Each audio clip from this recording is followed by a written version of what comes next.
Good afternoon, everyone. Today I will discuss the basic startup problems that are faced by an entrepreneur. In the last video, I hope you have understood what is the basic meaning of startup as well as how an entrepreneur mobilizes funds which are required to operate a startup. And in this video, we will understand what are the basic problems that are faced by an entrepreneur. तो एक business start करने के बाद जो चीज़ें जो एक entrepreneur के सामने आती हैं, these are risks, problems, uncertainties. यही जो रिस्क, अनसर्टिनिटीज़ और प्रॉब्लम्स हैं, ये हमें पता है कि बिज़नेस को डायनामिक रखने के लिए we know that business is very dynamic, तो हमें रूल्स एंड रेगुलेशंस चेंज करने पड़ते हैं, रिस्क एंड अनसर्टिनिटीज़ आती रहती हैं. बट इनिशियल पीरियड में स्टार्टअप में रिस्क एंड अनसर्टिनिटी सबसे ज़्यादा होती है. So what do we need? We need a proper business plan. Business plan क्या करेगा? ये सारे इश्यूज़ को सॉल्व नहीं करेगा, लेकिन सम काइंड ऑफ रिलीफ या गाइडलाइन प्रोवाइड करेगा एंटरप्रेन्योर को. ठीक है, तो बिजनेस प्लान हम कब करते हैं? बिजनेस स्टार्ट करने के बाद नहीं, बिज़नेस के इनिशियल पीरियड में. इनफैक्ट बिज़नेस जब आइडिया हमारे दिमाग में आता है स्टार्टअप का, then only we should start analysing our business plan so that एक गाइडलाइंस मिल जाए कि बिज़नेस के जो प्रॉब्लम्स हैं, जो रिस्क्स हैं, उसको कैसे हम एंटिसिपेट कर सकते हैं. ओके, तो बिज़नेस प्लान में एक और चीज़ आता है, देखो कि कितना कॉस्ट लगने वाला है. उस बिज़नेस प्लान को बनाने के लिए कितना कॉस्ट है, कितना बजट है, ये सब भी एनालाइज करना बहुत ज़रूरी है, क्योंकि स्टार्टअप में फंडिंग का बहुत प्रॉब्लम है. अगर हम इन टेक्निकलिटीज़ में ज़्यादा पैसा इन्वेस्ट करेंगे तो basic day to day expenses के लिए पैसा नहीं रहेगा. So the first issue that an entrepreneur face is environmental issue. Environment का क्या इशू है? देखो, ऑलरेडी हमारा जो एनवायरनमेंट का प्रॉब्लम्स है, जैसे है ग्लोबल वार्मिंग है, उसके बाद जो डिफरेंट रेगुलेशंस है वो स्टेट वाइज रेगुलेशन है. हर स्टेट का एनवायरमेंटल का रेगुलेशन का जो लॉ है वो डिफरेंट है. ठीक है, तो ये सब क्या है? ये सब बैरियर्स है स्टार्टअप के लिए, ये सब प्रॉब्लम्स है स्टार्टअप के लिए. प्रॉब्लम इसलिए है जो प्रॉफिट करना चाहता है ना, जो स्टार्टअप्स प्रॉफिट अर्न करना चाहता है, जो अननेसेसरी के इश्यूज़ में नहीं घुसना चाहता, उनके लिए ये चीज़ें कि अगर तुम यहाँ पे बिज़नेस करोगे तो ग्लोबल वार्मिंग हो जाएगा, वेस्ट कहाँ पे डिस्पोज करोगे, यहाँ पे ऑलरेडी एयर पोल्यूशन बहुत ज़्यादा है, ऑलरेडी बहुत सारे स्टार्टअप्स हैं, तुम लोग और क्यों करना चाहते हो, यहाँ पे जो स्पेस है वो ऑलरेडी बहुत नैरो है, और एक ऑफिस खोल के क्यों स्पेस कंज्यूम कर रहे हो. तो ये सब डिफरेंट परमिट्स निकालना पड़ता है एनवायरमेंटल रिलेटेड एक पर्टिकुलर एरिया का.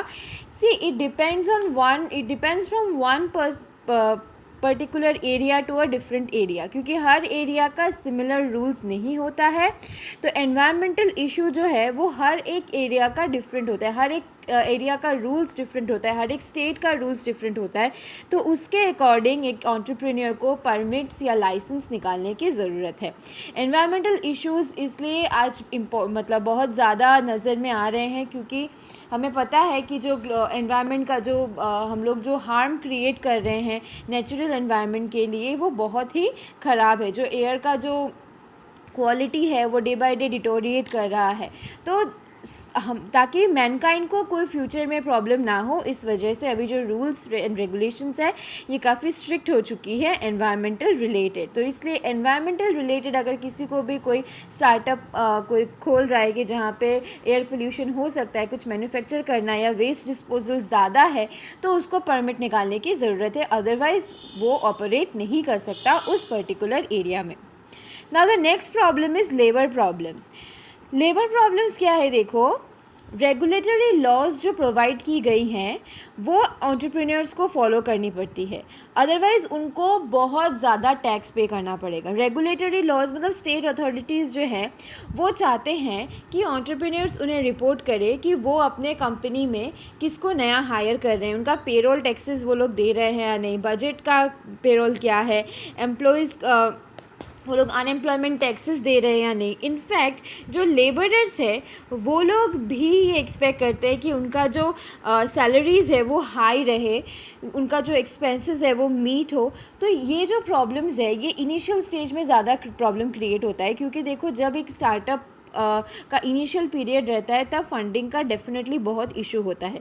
वहाँ पे उसी टाइम पे अगर बोले कि अनएम्प्लॉयमेंट का टैक्स भी देना है, पेरोल का बजट भी बना लो, पेरोल का टैक्स भी पे कर लो, कौन कौन नए हायर कर रहे हो उसका सारा वो प्रोवाइड करो। देन एम्प्लॉयज़ जो है वो डिमांड करते हैं high salary and wages.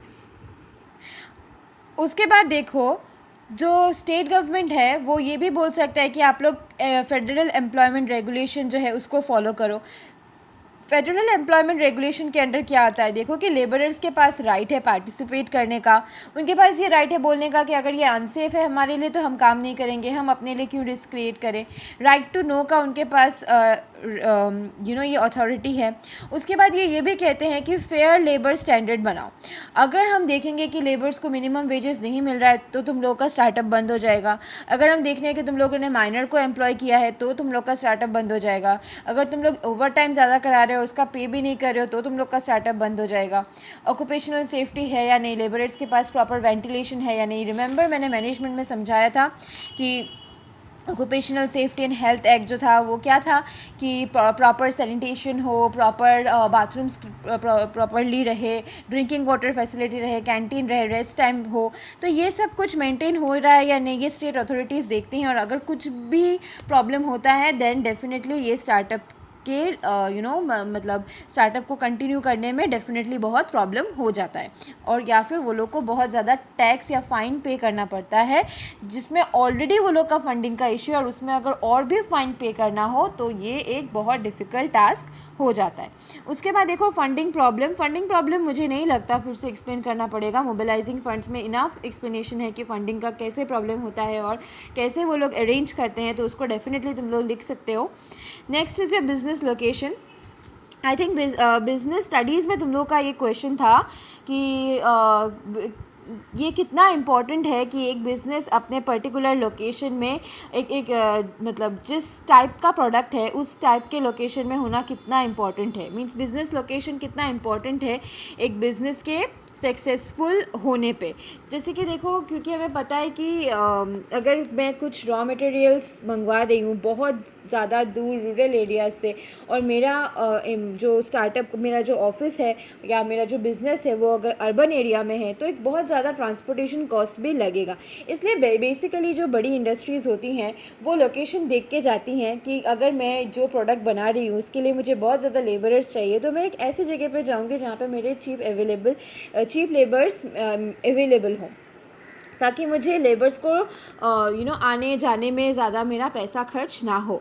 So this are called the economics of a location, जहाँ पे रॉ मटेरियल्स अगर मेरा रॉ मटेरियल ज़्यादा चाहिए तो मैं ये देखूँगी कि रॉ मटेरियल्स जिस एरिया में मिल रहा है मैं वहाँ पे अपना बिज़नेस खोलने की कोशिश करूँगी। ट्रांसपोर्टेशन देखूँगी, लेबरर्स अवेलेबल है या नहीं, नेचुरल रिसोर्स देखूँगी, पावर सप्लाई देखूँगी।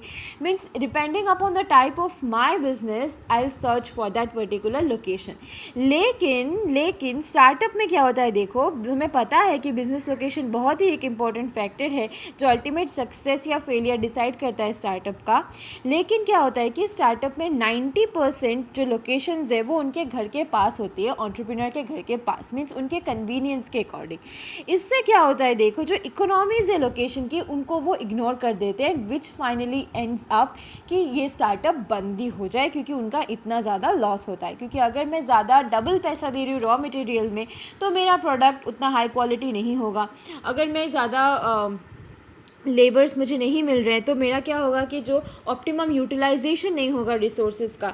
So that's why business location choose करने में भी स्टार्टअप्स को बहुत प्रॉब्लम होती है। And your final one is licensing and permit problems. अभी तुम लोग बोलोगे कि एनवायरनमेंट का भी यही था, अभी लाइसेंसिंग का भी यही है, तो ये सेम नहीं है, it's a different in its own way. Environment का था कि सिर्फ एनवायरनमेंट रिलेटेड परमिशन निकालना होगा। यहाँ पे एक और क्या है, देखो मैंने बहुत बार शायद क्लासरूम में भी एग्जांपल दिया था कि जो बार ओनर्स होते हैं उनको अपना शॉप ओपन करने के लिए वो ऐसे ही रैंडमली जैसे कपड़े का दुकान या अंडे का दुकान लेके नहीं बैठ सकते, they need proper licence for it. तो ये देखा जाता है कि उनका क्रिमिनल बैकग्राउंड है या नहीं, ये चेक किया जाता है। अगर क्रिमिनल बैकग्राउंड है तो डेफिनेटली उनको लाइसेंस नहीं मिलेगा, लेकिन अगर क्रिमिनल बैकग्राउंड नहीं है तो उन्हें लाइसेंस मिलेगा। इस तरीके से डिफरेंट बहुत सारी ऐसी बिजनेसेस हैं जिनमें लाइसेंस निकालने की ज़रूरत पड़ती है। और सिर्फ क्रिमिनल बैकग्राउंड चेक ही नहीं, बार ओनर्स को और डिफरेंट क्राइटेरियाज़ हैं जिनके बेसिस पे ये चेक किया जाता है कि वो उनको लाइसेंस दिया जाएगा या नहीं।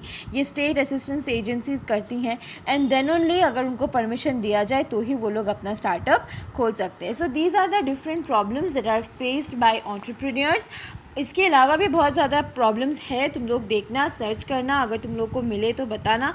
अगर समझ में नहीं आए, कहीं भी किसी भी पॉइंट पे कन्फ्यूजन हो, then definitely you can ask me, okay, I will try to solve it. Thank you.